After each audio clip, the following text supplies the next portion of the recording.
Hello, everyone. Welcome to Unit 2, the feasibility of property management. We're going to talk a lot about what it actually means to be a property manager and how you can put your plan together and go and get that business. Let's get started. When you have completed this unit, you will be able to accomplish the following. Describe the factors that influence the general business economy, specifically those that affect the real estate economy. Define the management plan and discuss what is needed to prepare and present it. Discuss the data necessary to formulate a comprehensive market analysis and property analysis. Since the 1930s, the real estate market has been recognized as a key component of the general economy. Economists, forecasters, and even stockbrokers eagerly wait for news of housing using sales from the previous month as an indication of the health of the economy. The two are so closely allied that the condition of one directly affects the condition of the other. Although much attention is given to real estate sales, rentals are just as important to the economy and are equally affected by local, state, and national economic trends. To assist the owner, the property manager must first understand basic economic trends and their implications for the real estate market. This knowledge enables the property manager to assess the current and future potential of a property in order to develop a management plan for it. A competent professional management plan begins with regional and neighborhood analyses, a thorough look at the potential rental income and expenses of the subject property, and a plan to help the owners reach their short-term and long-term goals. The management plan becomes a blueprint. Its implementation provides direction for the property manager and the basis for evaluation by the owners. Learning objective. Describe the factors that influence the general business economy, specifically those that affect the real estate economy. In large part, the general economy is based on the activity or lack of activity in the various markets. A market is defined as a situation where willing sellers and willing buyers exchange goods and services. Many different kinds of markets exist, those that deal in consumer products and professional services and in commodities, stocks, and bonds. The real estate market is made up of the many scattered, unrelated transactions that occur between property buyers and sellers and landlords and tenants. The marketplace responds to different factors, especially the principle of supply and demand. When the supply of any product is limited and there is a demand for that product, prices rise because competing consumers are willing to pay more. On the other hand, when there is a greater supply of the product and not very many interested consumers, prices are lowered in an effort to entice the consumer to buy or rent. In a perfect economy, the forces of supply and demand are always seeking to balance each other, which creates a stable economy. In reality, however, supply and demand are rarely equal. As supply and demand fluctuate, other events occur in the marketplace that may cause ripples throughout the general economy. Changes and trends fall into four different categories that may appear in the overall economy and in real estate markets singly, doubly, or all at the same time. These changes are classified as seasonal, cyclic, long-term, or random. Seasonal variations can occur at regular intervals because of either custom or nature. In the northern United States, for example, construction virtually stops during the winter months, a seasonal change affecting both the general and the real estate economy. A custom such as the 9-month school year has a seasonal effect on apartment vacancy rates in college and university towns. Each year, moreover, many retired persons flee cold weather, swelling the wintertime populations of many southern cities. Obviously, it is impossible to eliminate seasonal trends. Because these changes are predictable, property managers can plan ahead to make any necessary adjustments to counter resulting economic shifts. Cyclic fluctuations. Historically, economists have concentrated on cyclic fluctuations in the general economy. Business cycles are usually defined as wave-like movements of increasing and decreasing economic prosperity. A cycle consists of four phases: expansion, recession, contraction, revival. The business cycle. Expansion. Production increases in an expansion phase. The country is working at near full employment level, wages and consumer purchasing power climb to their highest point, and demand for goods increases. In this phase of the cycle, prices increase because of greater demand, the purchasing value of the dollar decreases, credit is eased, and more money becomes available for purchasing. At the same time, increased profits earned by business attract new capital for the continued expansion of production facilities to meet product demand. Recession. Recession occurs when supply meets and begins to surpass the demand for products and services. This is the peak of the cycle. The subprime mortgage crisis of 2006 and the banking crisis of 2007 hit the general economy in 2008, the US. Economy contracted for 9 months. Contraction immediately after the recession phase or peak has been reached, there is less and less demand for products, so fewer products are made. The decrease in production, with its corresponding layoffs, brings about a general awareness that the peak has been reached and that a period of unemployment and retrenchment is imminent. Confidence in the economy is shaken, and a downward spiral effect or contraction takes place. Consumers spend less in anticipation of lower earnings. Prices of goods are lowered to attract buyers, the purchasing power of the dollar rises, and credit becomes harder to obtain. While cutbacks occur, the economy does not come to a complete halt. Essential activities will continue because people must eat, wear clothes, have a place to live, and replace important appliances. Revival. The revival phase of the general economy begins when consumers venture back into the market. Excess supplies of goods have been exhausted, major purchases can no longer be postponed, and consumers are lured into buying by lower prices. A lull. A lull, also called a trough or hollow, occurs between the two ridges of contraction and expansion. As business activity increases slightly, confidence begins to return. Slowly, production facilities gear up to meet consumer demand, capital begins to flow back into business enterprises, and additional employees are hired. Vacancies in industrial and other types of real estate decline. Finally, when the gradual increase in employment generates more spendable income and an increasing demand for more goods, the business cycle again enters the expansion phase.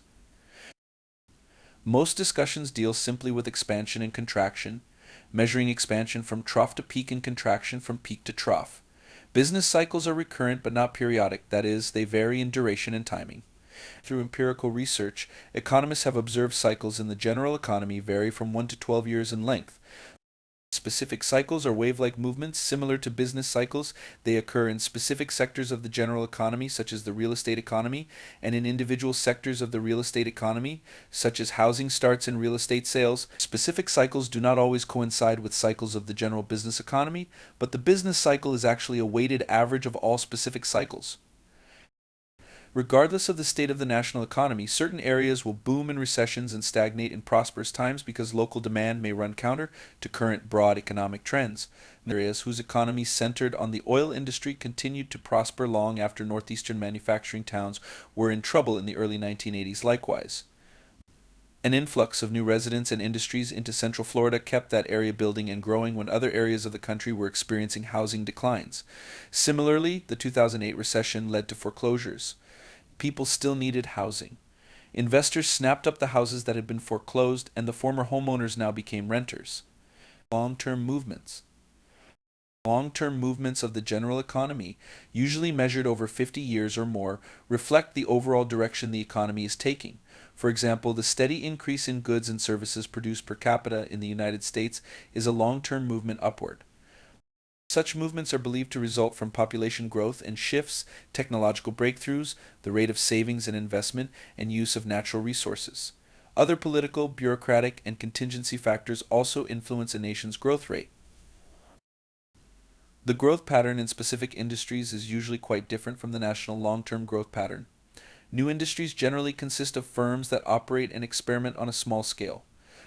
When effective standardized methodologies are established, the industry enters a rapid growth phase. Although the debate continues about the overall effects of outsourcing technology, telemarketing, or manufacturing jobs overseas, it is clear that the economies of the Rust Belt states have been negatively impacted when their heavy manufacturing companies moved. Today, many empty homes and businesses in cities like Detroit, Duluth, and Gary, Indiana, are testaments to the joblessness created when factories shut down. Key policy.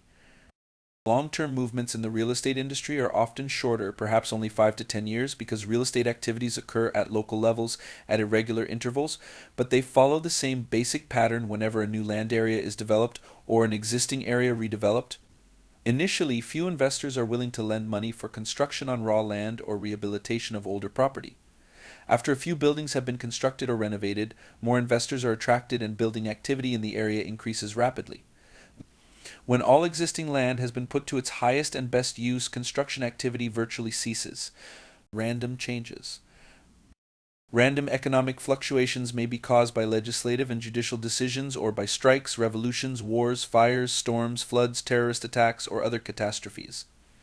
These changes are impossible to predict or analyze and may affect one or more sectors of the overall economy. The only way to survive random fluctuations of the economy is to be alert to them and be adaptable enough to cope with events as they occur. Following are some examples of random changes in regard to real estate. A national labor strike that halts construction activity. A zoning ordinance change that allows undeveloped land to be used for industrial purposes, thus stimulating construction activity in that locality. The imposition of rent control or code changes requiring retrofit of existing buildings. Changes in government policies or changes in tax laws that cause marked random changes in real estate activity on a nationwide scale. The reforms after the 2007 to 2008 subprime mortgages that have made obtaining a mortgage loan very difficult. A hurricane, earthquake, or extensive flooding that damages or destroys businesses, factories, and much housing. The 9/11 attacks on the World Trade Center in New York City, which particularly affected the airline industry, New York City's economy, and security issues nationwide. Government influences. The government attempts to control major economic fluctuations by setting up a number of programs and regulatory agencies to buffer the effect of a severe economic downturn. Such programs include Social Security, welfare, Medicare, and unemployment benefits. Regulatory agencies, including the Feder. Other more indirect government actions that have a significant impact on business cycles include tax rates and policies, affordable housing programs, and the general spending and debt financing policies of the government. For example, when the government decreases taxes, people have more money to save or spend, and the general economy is expected to heat up as a result. Another example of indirect government influences is the cut in defense spending, resulting in the closure of many defense facilities. When a military base or defense industry closes down, the effect on the property values in the surrounding community can be dramatic. L Reserve Board enact policies that seek to control runaway growth. The real estate economy. As discussed earlier, the real estate economy is a large, integral part of the general business economy and as such is subject to the same four types of fluctuations. Cyclic movements, specific cycles can be observed in all phases of real estate land development, building, sales, rentals, finance, investment rental, and redevelopment. Factors affecting the value of real estate. General business cycles, such as the 2008 downturn in the general business economy, meant that fewer people could afford to buy real estate, which then decreased the demand, causing prices to decline. On the other hand, when people cannot afford to buy a house, there is a greater demand for rental housing. In a healthy economy, if consumers have more money to spend, the demand for housing may, in fact, drive up housing prices, and there may be less demand for rentals. The state of the national economy affects employment rates, housing affordability, the availability of credit, and interest rates, all of which influence the supply of and demand for real estate. Interest rates have a serious impact on the desirability of real estate as an investment. When interest rates decrease, mortgage loan payments become as affordable as rental payments, thus increasing the demand for sales, not rentals. On the other hand, as housing prices increase, fewer people may be able to purchase homes, thereby increasing demand for rentals. Key policy. After reaching a high of 11.1% in late 2009, the residential rental vacancy rate has been steadily falling. In late 2021, it was 5.6%. This shows an increase in the demand for rental properties, even as rental price increases are being seen across the country. Homeownership rates fell from a high of 69% in 2005 to a low of 63% in 2015. Since then, the rate of homeownership has steadily increased to 65.5% in late 2021. In December 2015, the Federal Reserve increased the prime interest rates by a small amount for the first time in nearly 10 years. The increase did not greatly impact the mortgage market, though. House prices continued to increase in most markets, and first-time buyers were simply not able to compete. The Fed continued small interest rate increases into 2019, then decreased the rate steadily until increasing the rate once again in March of 2022. The trend of rising house prices and low inventory has continued, and first-time buyers are still having difficulty competing in the market. Local population trends also change the value of real estate. A large influx of people into a community because of increased job opportunities, for example, will cause the value of real estate to go up because of increase in demand. A decrease in population will have the opposite effect and will add to supply. The demographics of that population will also alter real estate values. For example, an increase in retirement age citizens will increase the value of certain types of properties retirement communities while decreasing the value of other types of properties large, high maintenance, single family homes. Local government actions also affect real estate values.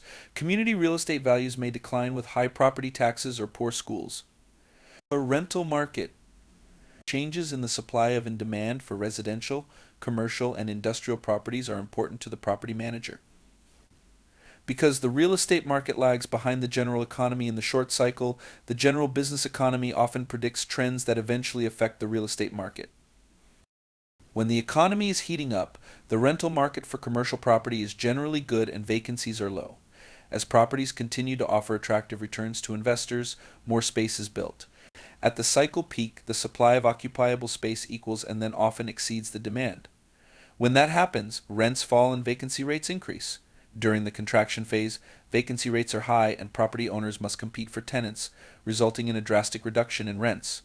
As the cycle reaches the trough, the demand for space once again equals and begins to surpass the supply of available space. So rental rates as well as construction starts begin to increase. Rental market trends for commercial property lag from 6 months to a year behind residential rental market trends. Commercial leases generally are longer and require more time to reflect current conditions. The real estate rental market can undergo a severe and prolonged contraction phase, more so than with manufactured products. When the supply of a manufactured product exceeds the demand, the manufacturer can cut back on output and merchants reduce inventory to balance supply and demand. However, property owners cannot reduce the amount of space that was constructed to accommodate business and consumer needs at the peak of the cycle. Vacancy rates climb and the downward trend becomes more severe. Rental rates generally do not drop below a certain point, the minimum that must be charged in order to cover operating expenses. Some owners will take space off the market rather than lose money on it. A few, unable to subsidize the property, will sell at distressed prices and lenders will repossess others. These may then be placed on the market at lower rental rates, further depressing the market. Economic trends and specific cycles in the real estate sector provide a background against which to view the specific conditions and characteristics of each property. By anticipating changes in the market and adjusting rentals and other factors within their control, property managers can minimize the effect of contractions in the real estate cycle and keep their vacancy rates as low as possible. The management plan. Learning objective: define the management plan and discuss what is needed to prepare and show it.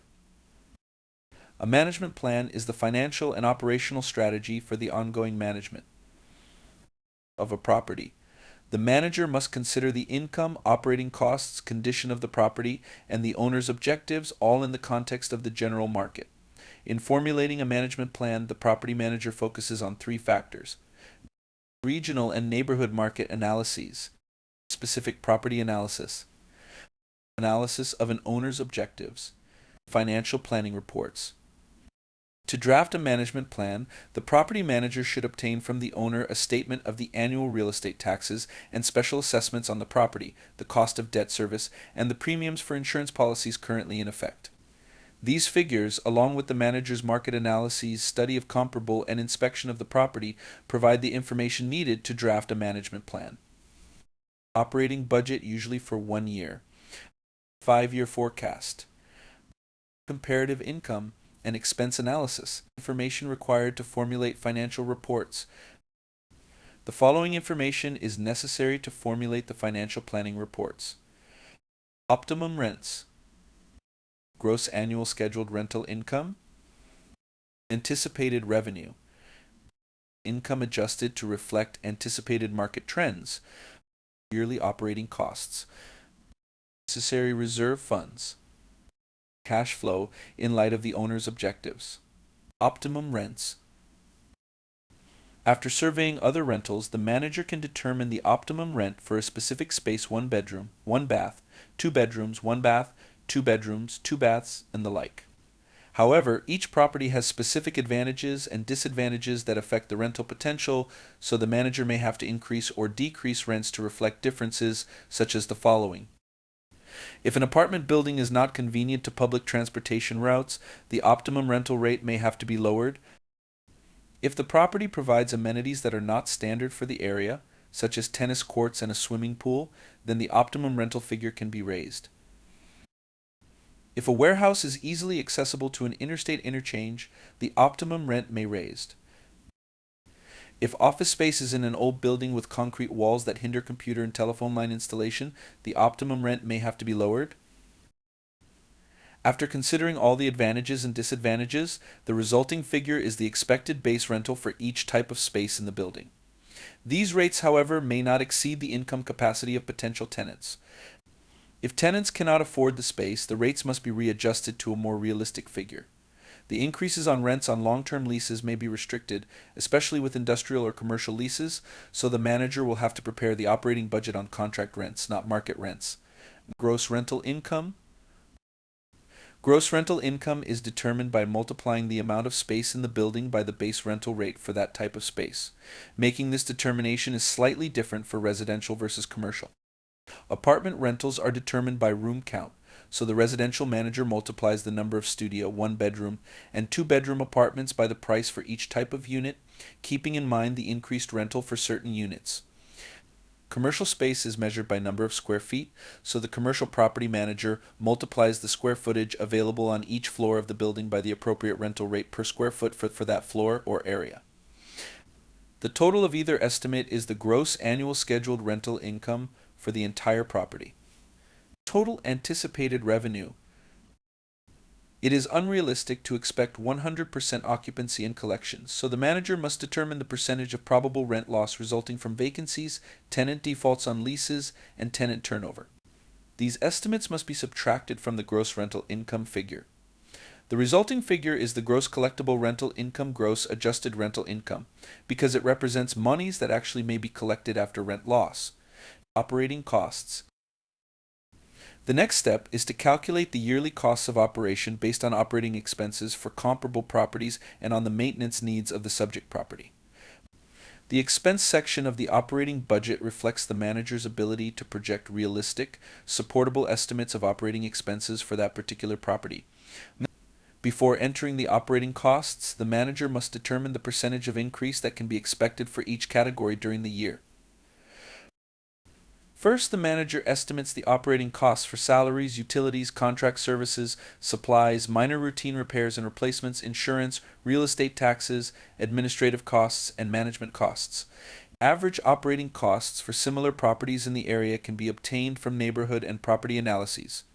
Regional norms are available through trade associations, trade journals, local property owners groups, and professional real estate management organizations. These figures should, of course, be modified based on the manager's experience. Second, the manager can study the records of operating costs for the previous year. The manager can then compare the actual costs for the previous year with figures known to be normal for the space and the neighborhood, thus identifying any excessive operating charges and expenses that can and should be reduced in the coming year. In any budget forecast, the reserve fund is placed in the expense category either under maintenance or repairs. In large buildings, this figure is often estimated at 10 to 15% of the total cost of all supplies, maintenance, and repairs, but the actual amount of necessary reserves fluctuates greatly according to a property's size and age, among other features. Experience alone will teach the manager to calculate reserve funds realistically. Key policy. Property management professionals have a saying that unexpected expenditures may be expected to repair. Roof repair, boiler replacement, outside masonry repair, and expenses due to flood or other catastrophe not covered by insurance are only a few of the unforeseen contingencies that can arise. Many mortgage loans under federal government programs require establishing a reserve fund for replacement expenditures. Cash flow. Cash flow is the amount of money available for use after paying expenses and the debt service mortgage. Cash flow is determined by subtracting the total adjusted operating expenses plus debt service from the anticipated revenue for the upcoming year. The cash flow figure should then be examined in terms of the owner's investment in the property. If the annual cash flow does not reflect the cost of the property and the desired return on investment, the operating budget will have to be modified if circumstances allow.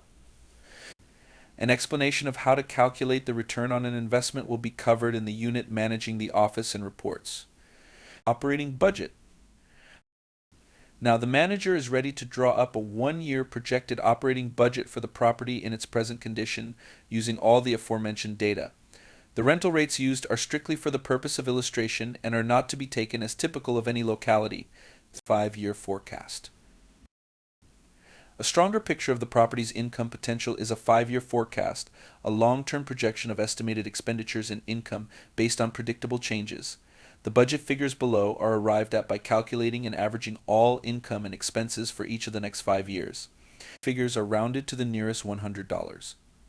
Before preparing a long term forecast, the manager should study the market trends affecting all income and expense sources.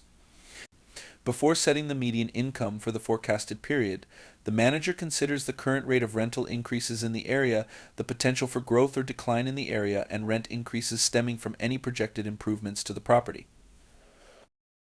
Depending on the general business economy during the next 5 years, operating expenses will vary, quite possibly increasing at different estimated rates. These expenses must be realistically estimated based on observable trends. Major influences to take into account are the rate of inflation, increases in the cost of labor and supplies, tax hikes, and raises in insurance premiums. A 5 year budget starts with the base year, and figures increase each year based on the shown percentages. Keep in mind that some items like the debt service and the management fee do not automatically increase, that is, they are fixed. However, they could be changed as in this illustration. The manager projects an increase in the management fee in year 3. Comparative income and expense analysis.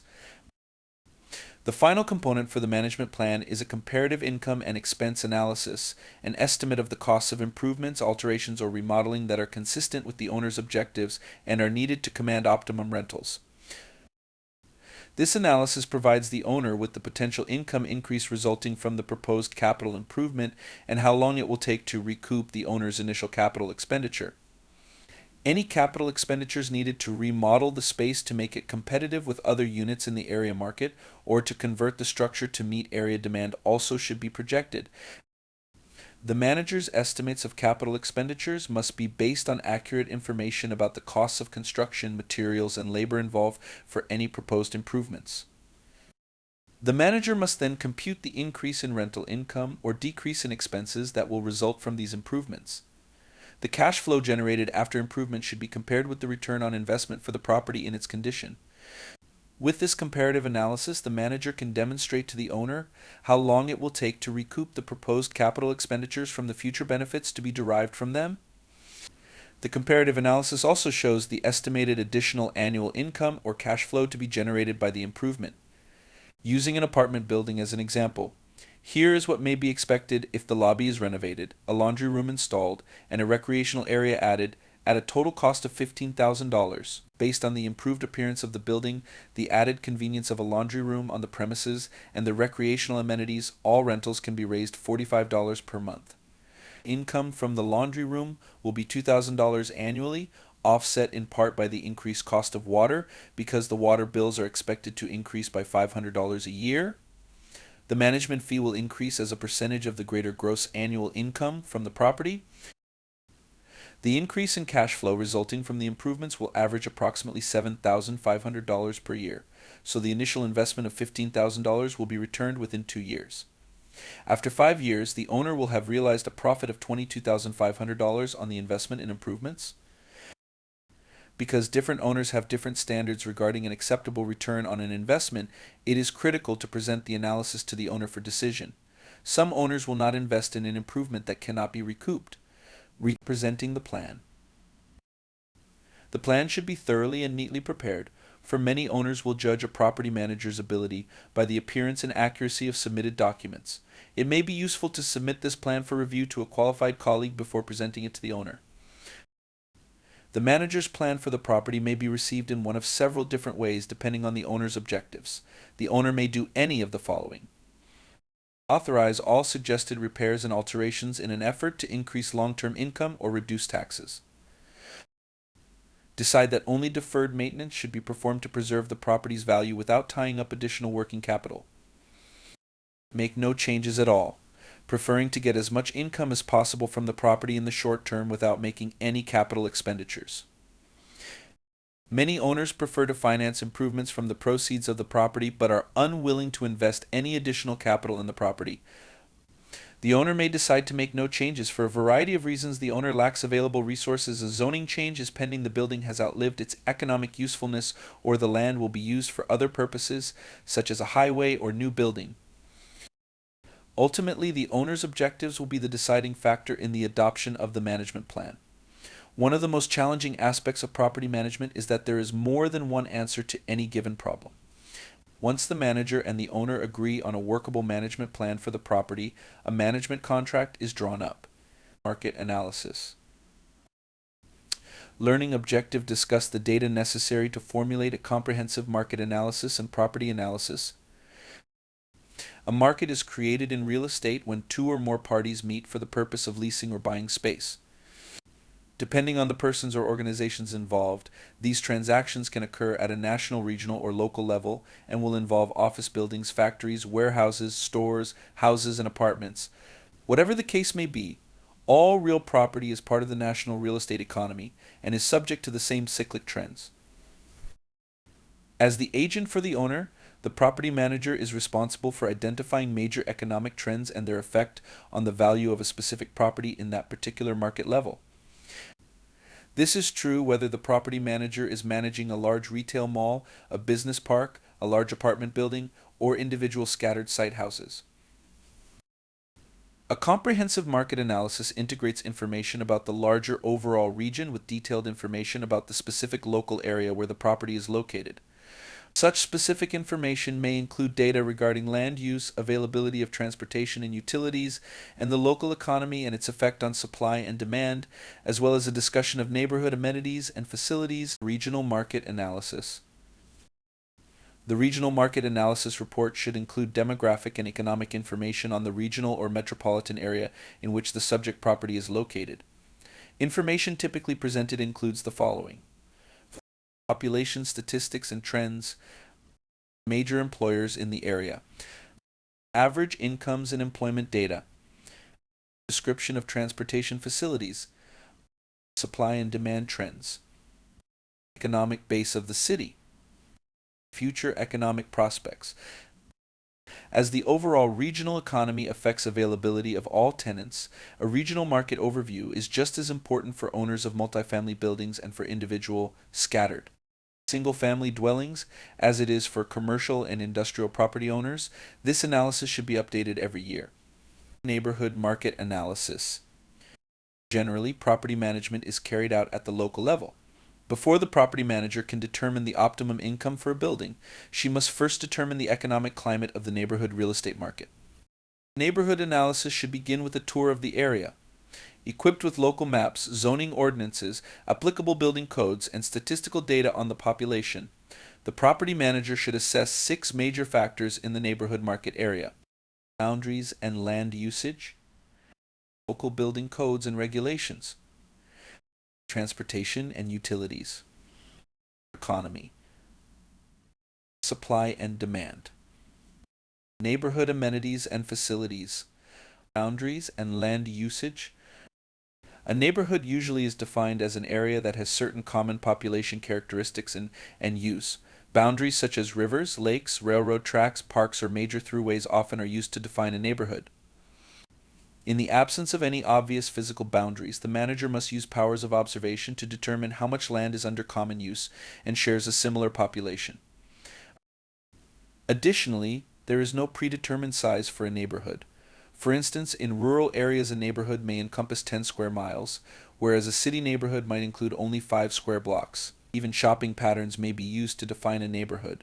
A small mom-and-pop grocery store may serve only a few square blocks, whereas some of the largest food stores that incorporate a pharmacy, dry cleaners, and other facilities will market to a much wider area.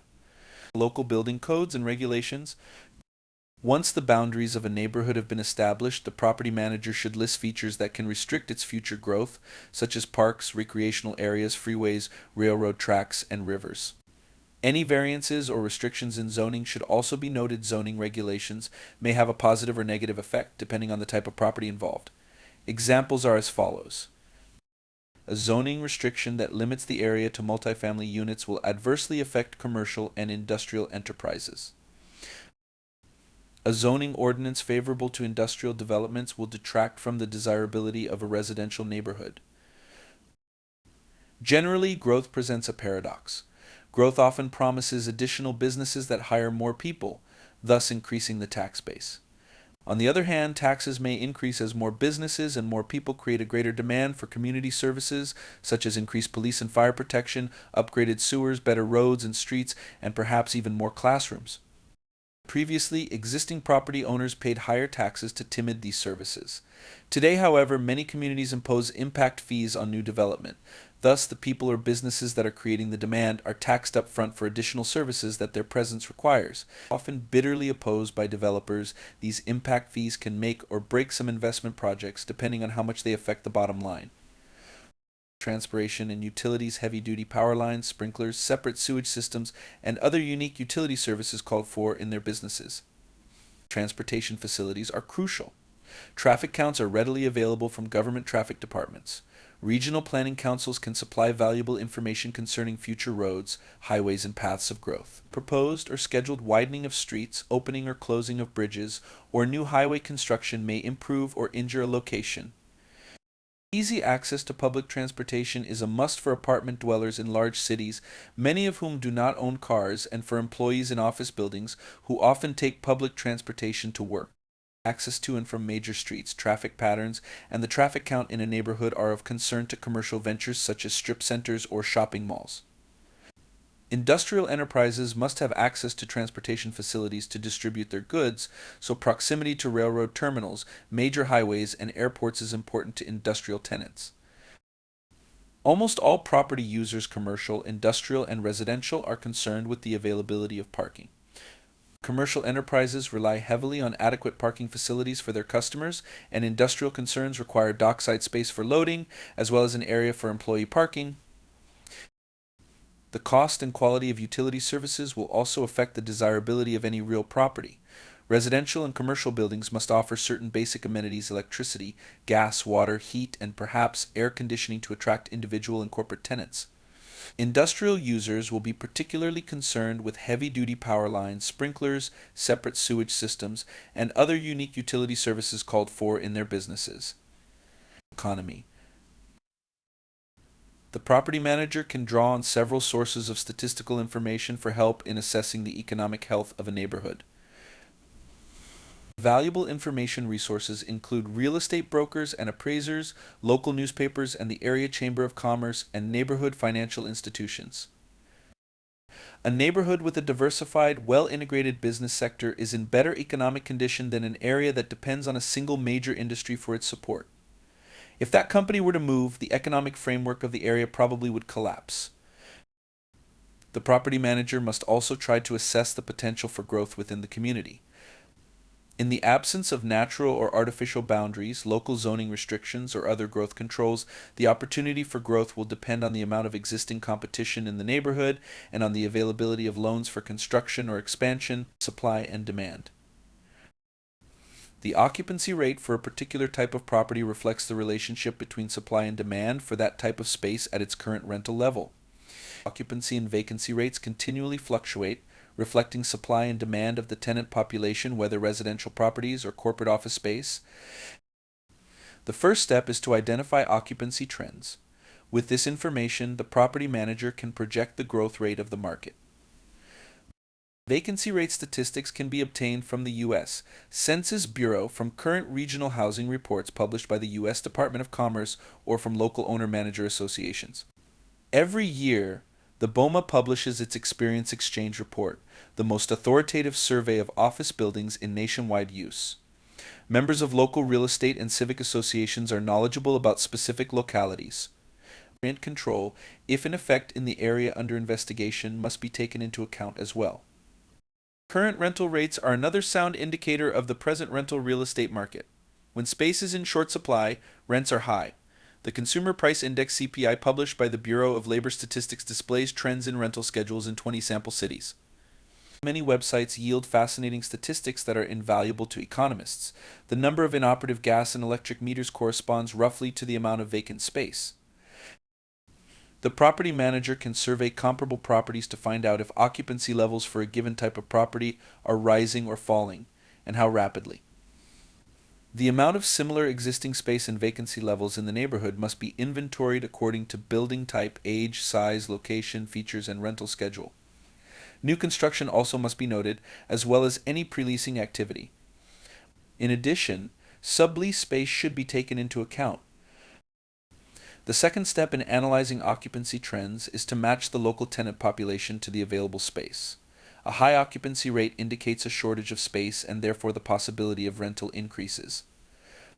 A low rate, as evidenced by many for rent signs posted in the area, will result in tenant demands for lower rents, decorating or tenant alteration allowances, and other concessions on the part of the landlord, such as free rent or gifts of appliances. The oversupply of space that results in low occupancy rates can be either technical or economic in nature.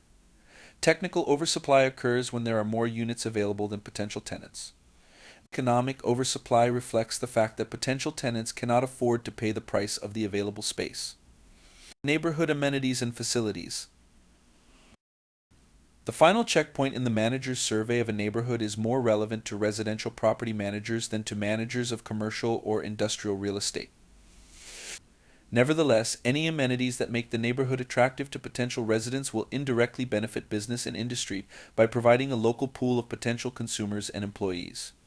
When touring Tire neighborhood, the manager notes the number and location of parks, playgrounds, theaters, restaurants, schools, colleges, places of worship, and any other social or cultural organizations that will be attractive to potential tenants. Evaluating the data. Once the regional and neighborhood market surveys are complete, the manager can begin to analyze the information. The analyses are as reliable as the judgments behind them.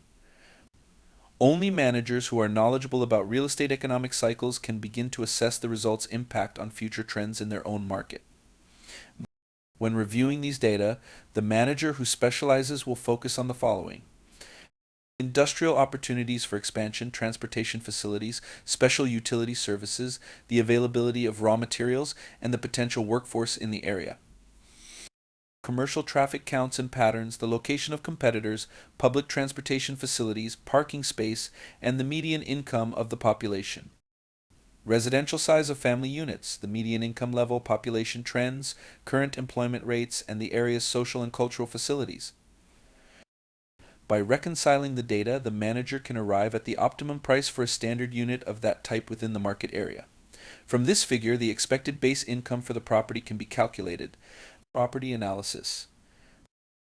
A property analysis familiarizes the manager with the nature and condition of a particular building and with its position relative to similar properties in the neighborhood. The owner will need this analysis in order to make an informed decision before making any financial decisions.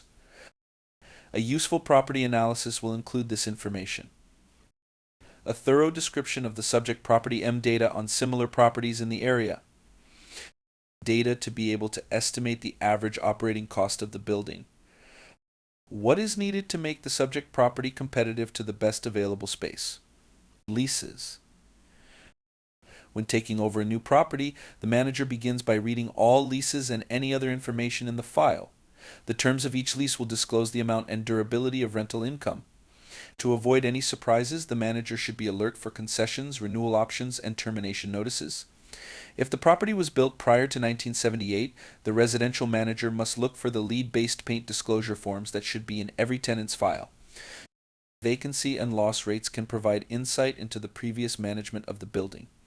If leases have a low renewal rate, high tenant turnover, the quality of tenant services may be poor, or the rental rate may be above the going rate for the market. On the other hand, if there is no turnover, perhaps the rents are too low, and there may be an opportunity to raise the rents. Summarizing this information on a spreadsheet can assist the manager in organizing the material to provide a methodical analysis. Physical condition of the premises. Key policy. You don't get a second chance to make a first impression is especially true in property management. Prospective tenants form their initial impressions of the premises based on curb appeal, what they see as they approach the building. A thorough inspection of the building's exterior, common interior areas, and equipment should provide the property manager with additional data necessary to calculate maintenance and operating costs for the upcoming year. Exterior. The exterior inspection should begin with the overall outward appearance of the structure, including its age and style as well as the condition of its walkways and landscaping. If the subject building does not present as pleasing a facade as others in the area, the manager can suggest corrective measures to improve the initial presentation of the premises. Access for the disabled and removal of architectural barriers may be necessary. In addition, the masonry, windows, eaves and trim, roof porches, grounds, parking area, fire escapes, and any other common areas must be scrutinized for signs of deferred maintenance or defects for which improvements might require immediate attention and capital outlays.